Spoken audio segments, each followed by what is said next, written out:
नमस्कार दोस्तों। जैसा कि हम लोग उपसर्ग पढ़ रहे थे और उपसर्ग के अंतर्गत हमने कुल पिछली 3 क्लासों को पढ़ लिए थे और आज यह उपसर्ग की चौथी क्लास है। आज की क्लास में हम लोग 2 उपसर्गों की चर्चा करेंगे, जिसमें है निस उपसर्ग और नीर उपसर्ग। निस और नीर, तो इन उपसर्गों से रिलेटेड हम लोग आज देखेंगे कि कौन कौन से शब्द बनते हैं और यह उपसर्ग जो हैं जिन शब्दों में जुड़ते हैं उनमें समास कौन सा होता है, संधि कौन सी होती है और वह शब्द कैसे होते हैं, वह शब्द तत्सम होते हैं कि तद्भव होते हैं, आदि सब की चर्चा हम लोग करेंगे।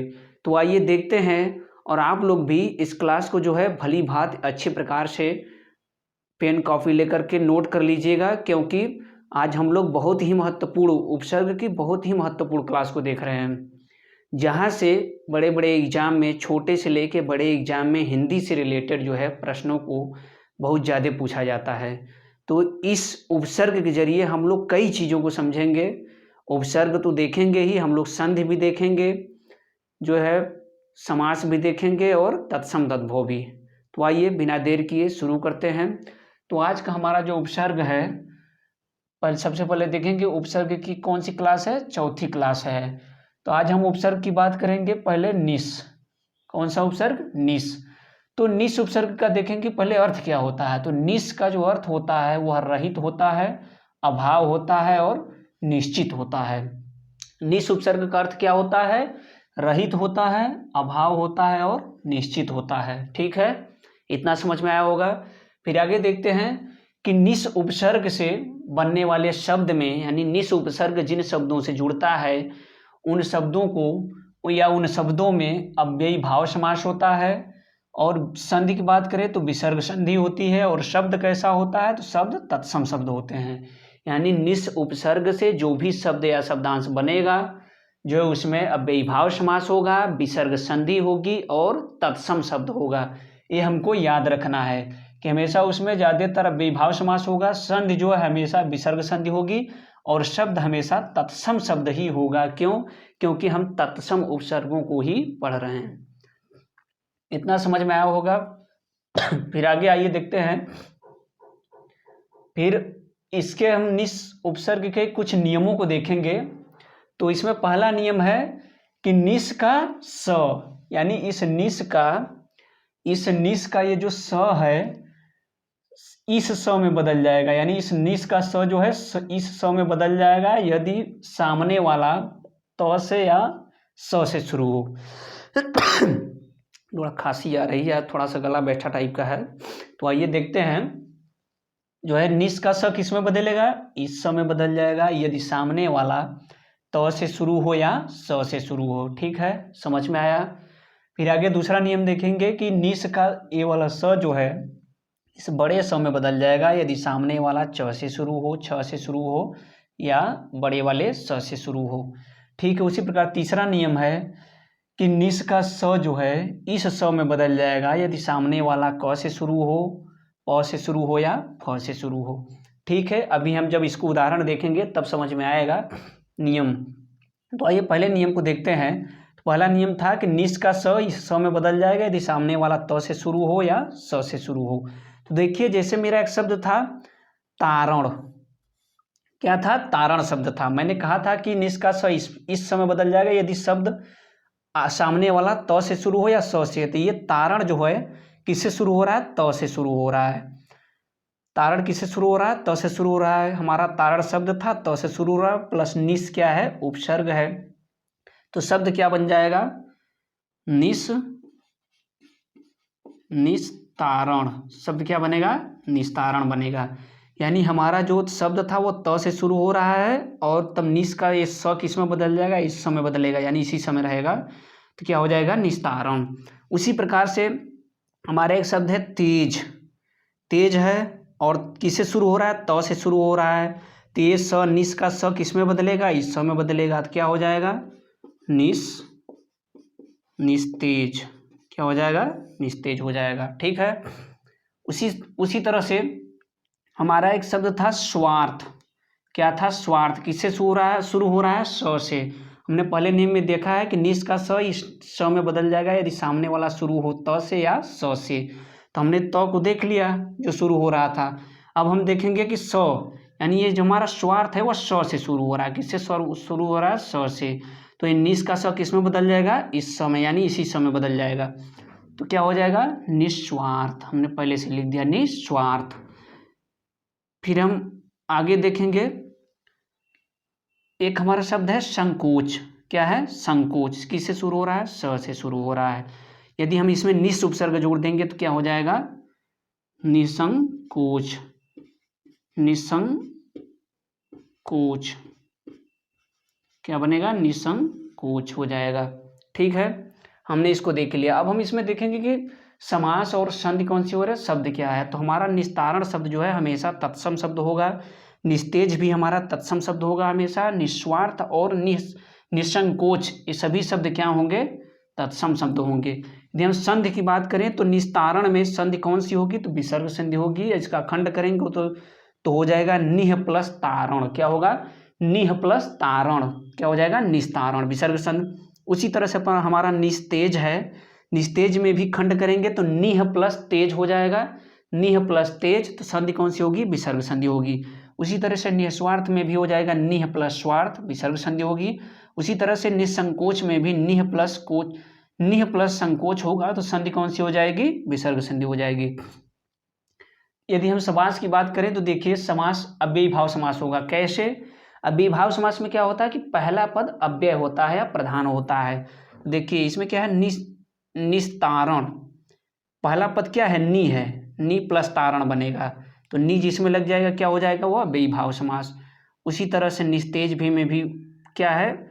नी पहला पद प्रधान है, नी है। उसी तरह से स्वार्थ में भी नी पहला पद प्रधान, उसी तरह से निसंकोच में भी नी प्रधान है, इसलिए क्या हो जाएगा? अव्ययी भाव समास। ठीक है, हम दूसरे नियम को देखेंगे। तो दूसरे नियम में हमने देखा था कि इस निस का स जो है बड़े स में बदल जाएगा यदि सामने वाला किससे शुरू हो? च से शुरू हो, छ से शुरू हो और श से शुरू हो। देखिए निस का स में बदलेगा यदि सामने वाला च से शुरू हो, छ से शुरू हो या स से शुरू हो। देखिए उदाहरण देखेंगे, जैसे हमारा एक शब्द था चय। चय शब्द था, किससे शुरू हो रहा है? च से। तो निस का स किस में बदलेगा? बड़े स में बदल जाएगा। तो क्या हो जाएगा हमारा? निश्चय। क्या हो जाएगा? निश्चय हो जाएगा। उसी तरह से हमारा शब्द है चिंत। चिंत किससे शुरू हो रहा है? च से शुरू हो रहा है, च से शुरू हो रहा है। ठीक, हमारा उपसर्ग कौन सा है? निस उपसर्ग है, तो क्या हो जाएगा? निश्चिंत। क्या बन जाएगा? निश्चिंत बन जाएगा। उसी तरह से हमारा एक शब्द है छल। किससे शुरू हो रहा है? छ से शुरू हो रहा है। हमने नियम में देखा है कि सामने वाला यदि च से शुरू हो, छ से या स से शुरू हो तो बदलेगा किसमें? बड़े स में। तो हमारा शब्द था छल, छ से शुरू हो रहा है। उपसर्ग कौन सा है? निस उपसर्ग है, निस उपसर्ग है। तो हमारा शब्द कौन सा बन जाएगा? निश्छल। क्या बनेगा? निश्छल, ये हो जाएगा। उसी तरह से हमारा यहाँ पर देखेंगे कि ये शुल्क क्या है? शुल्क शब्द था, इसमें स किससे शुरू हो रहा है? बड़े स से शुरू हो रहा है। किसमें बदलेगा? इस समय बदल जाएगा। तो शुल्क बड़े स से शुरू हो रहा है, उपसर्ग है निस्त। क्या हो जाएगा? निःशुल्क। क्या शब्द बनेगा? निःशुल्क, निःशुल्क। उसी तरह से एक श्वास, श्वास शब्द था, श्वास भी स से शुरू हो रहा है, उपसर्ग निस है, तो इसमें बदल जाएगा बड़े स में। तो क्या हो जाएगा? निश्वास। क्या हो जाएगा? निश्वास। अगर हम निश्वास की बात करें कि शब्द में, तो अगर निश्वास पूछे कि कौन सा तत्सम निश्वास है, तो ये हमारा निश्वास जो है वह तत्सम है। तत्सम तत्भव में अक्सर पूछता है, तो इसको हमको ध्यान रखना है। ये हमारे क्या है? सभी जो है तत्सम शब्द हैं। ठीक है, हम तीसरे नियम की बात करेंगे। तीसरा नियम क्या था कि निस का स इस स में बदल जाएगा यदि सामने वाला क से शुरू हो, प से शुरू हो और फ से शुरू हो। तो ये देखते हैं कि निस का स इसमें बदलेगा यदि सामने वाला क से शुरू हो, प से शुरू हो और फ से शुरू हो। तो देखिए उदाहरण देखेंगे, तो उदाहरण एक हमारा शब्द था काम। काम है, किससे शुरू हो रहा है? क से शुरू हो रहा है, क से शुरू हो रहा है। किस में बदलेगा? स में। उपसर्ग क्या है? निस। शब्द है काम, किस में बदलेगा क, इसमें बदल जाएगा तो क्या हो जाएगा निष्काम हो जाएगा। ठीक है, समझ में आया। फिर आगे देखिए, हमारा एक शब्द है कंटक। क्या है? कंटक। किससे शुरू हो रहा है? क से शुरू हो रहा है। उपसर्ग क्या है? निस उपसर्ग है। तो किस में बदल जाएगा क, इस में बदल जाएगा तो क्या हो जाएगा निष्कंटक। क्या हो जाएगा? निष्कंटक। ठीक है, उसी तरह से हमारा एक शब्द है पाप। किससे शुरू हो रहा है? प से शुरू हो रहा है। किस में बदलेगा? स में बदलेगा। तो हमारा शब्द है पाप, उपसर्ग है निस, तो क्या हो जाएगा निष्पाप हो जाएगा। उसी तरह से हमारा प्रभाव है, प्र से शुरू हो रहा है, उपसर्ग निस है, तो क्या हो जाएगा निष्प्रभाव हो जाएगा। क्या हो जाएगा? निष्प्रभाव हो जाएगा। उसी तरह से यदि हम संधि की बात करें तो निष्काम में भी कौन सी संधि होगी? जो है विसर्ग संधि होगी। निह प्लस काम हो जाएगा। निष्कंटक में भी निह प्लस कंटक हो जाएगा, विसर्ग संधि। निष्पाप में भी निह प्लस पाप, और निष्प्रभाव में भी निह प्लस प्रभाव यानी विसर्ग संधि हो जाएगी। उसी तरह से निश्चय में भी निह प्लस चय हो जाएगा। निश्चिंत में भी निह प्लस चिंत हो जाएगा। निश्चल में भी निह प्लस छल। सभी में क्या होगा? विसर्ग संधि हो जाएगी। समास अव्ययीभाव समास हो जाएगा, क्योंकि सभी में पहला पद जो है प्रधान है, अव्यय है, शब्द तत्सम बनेगा। आइए हम अब बात करेंगे चौथा जो उपसर्ग है नीर। हमने 19 उपसर्ग को देख लिया, अब हम देखेंगे नीर उपसर्ग को। सबसे पहले देखेंगे कि नीर का अर्थ क्या होता है। तो नीर का अर्थ होता है रहित और अभाव। यहाँ थोड़ा सा धुंधला दिखाई दे रहा होगा, तो आप लोग सुन के भी देख लीजिएगा कि नीर का अर्थ क्या होता है, रहित और अभाव। नीर मीन्स रहित भी होता है, अभाव भी होता है। और अब देखेंगे कि नीर उपसर्ग से भी कौन से समास बनेंगे, कौन सी संधि होगी।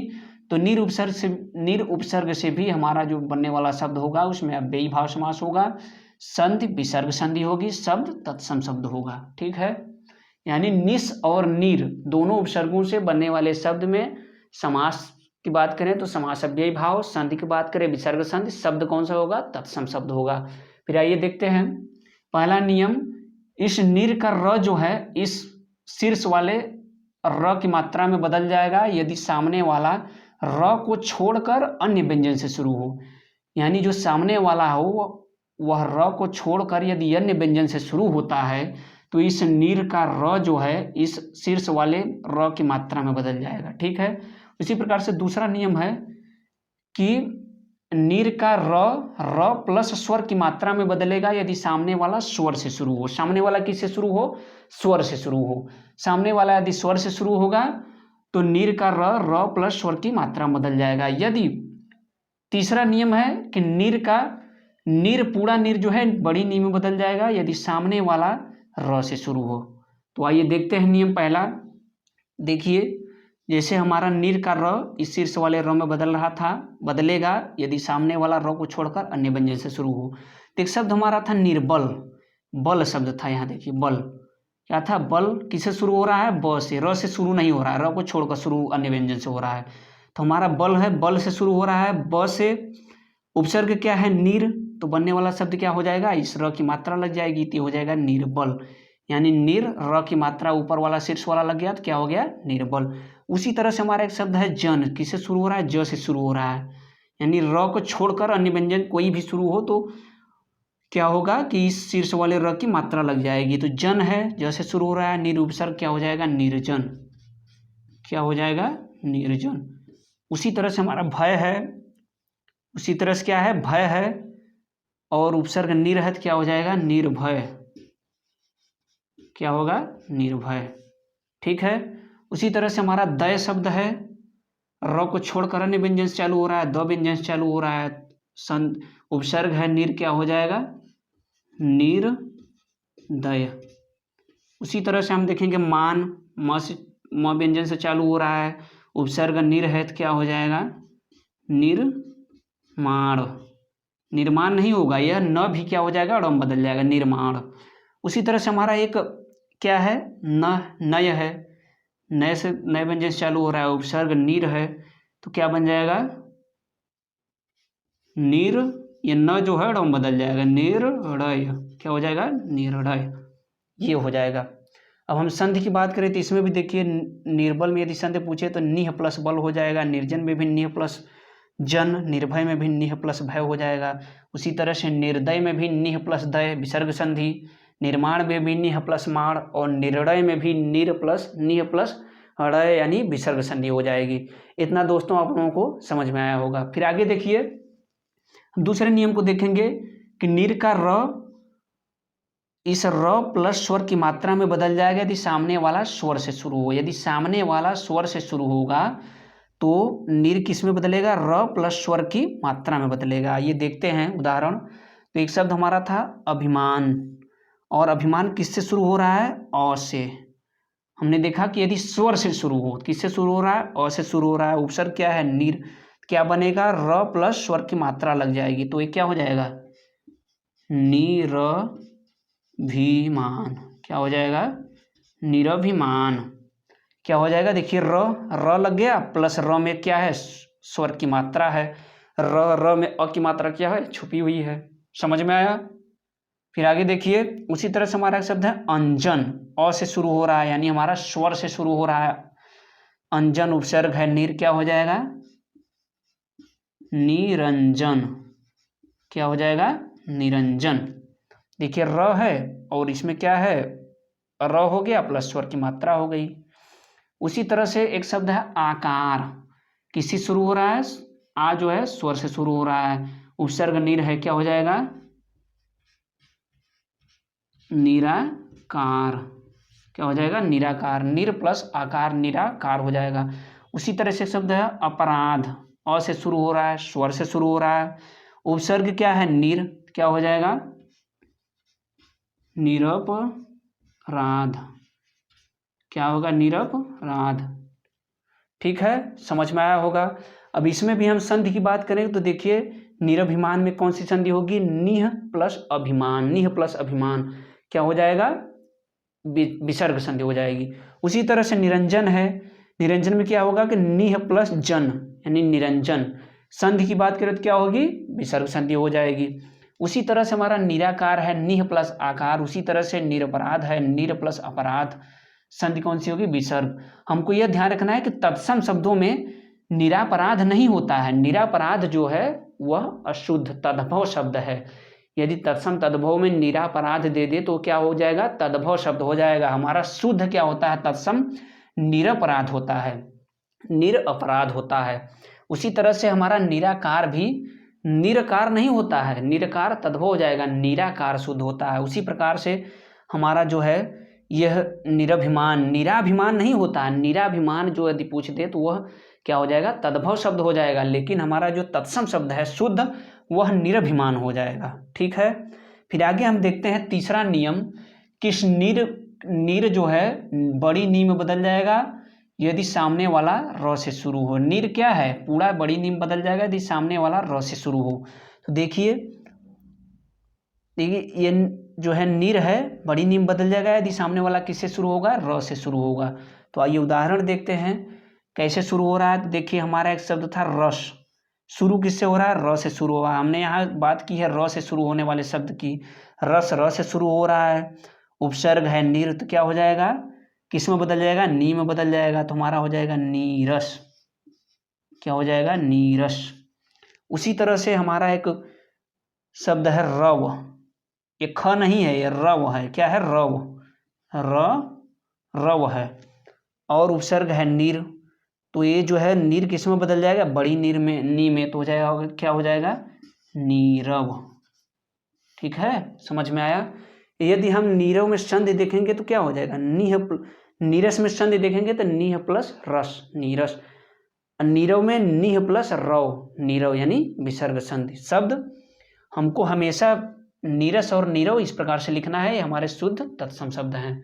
ठीक है, अब हम देखिए यदि समास की भी बात करें तो नीरस में कौन सा समास होगा, अब विभाव समास होगा। क्यों, क्योंकि पहला पद क्या है, नी उपसर्ग है, और इसमें भी क्या है, निर उपसर्ग है, यहाँ भी निर उपसर्ग है, यानी पहला पद जिसमें प्रधान होता है उसमें क्या होता है, विभाव समास होता है।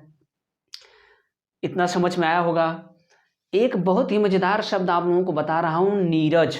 एक शब्द है नीरज, क्या है, नीरज शब्द है। यदि इसमें हम उपसर्ग की बात करें, यदि उपसर्ग की बात करें, यहाँ थोड़ा सा धुंधला दिखाई दे रहा होगा तो आप लोग समझने की कोशिश करिएगा। तो यदि हम नीरज में उपसर्ग की बात करेंगे तो उपसर्ग क्या हो जाएगा, यदि खंड करेंगे तो हो जाएगा नीर, नीर प्लस ज, क्या होगा, नीर प्लस ज। उपसर्ग की बात करेंगे तो निर प्लस ज हो जाएगा, निर उपसर्ग हो जाएगा। यदि प्रत्यय की बात करेंगे तो क्या हो जाएगा, प्रत्यय की बात करेंगे तो क्या हो जाएगा, निर प्लस ज।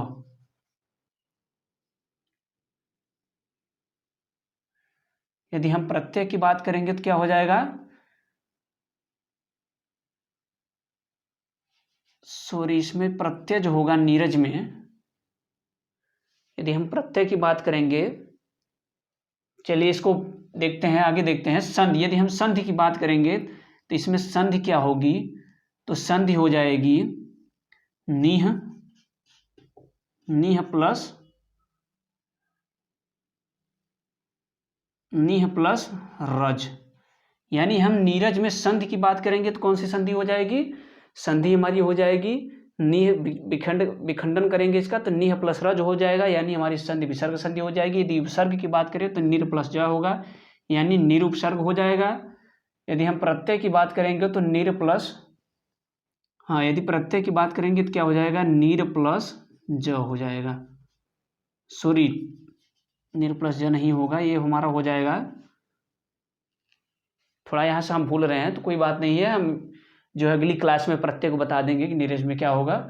तो दोस्तों आज के लिए बस इतना ही, और आशा है कि आज की यह क्लास आप लोगों को बहुत ही जो है अच्छी लगी होगी, क्योंकि हमने बहुत सारे शब्द भंडार को देखा, हमने उपसर्ग के माध्यम से जो है समास को भी देख लिया, संधि को देखा, तत्सम तद्भव शब्दों को भी देखा, और हम शब्दों को कैसे खंड करेंगे, कैसे जोड़ेंगे, आज को भी हमने देखा। तो आज की क्लास यदि आप लोगों को अच्छी लगी हो तो आप लोग मेरे चैनल को सब्सक्राइब करिएगा, शेयर करिएगा। आज के लिए बस इतना ही, तब तक के लिए धन्यवाद, जय हिंद।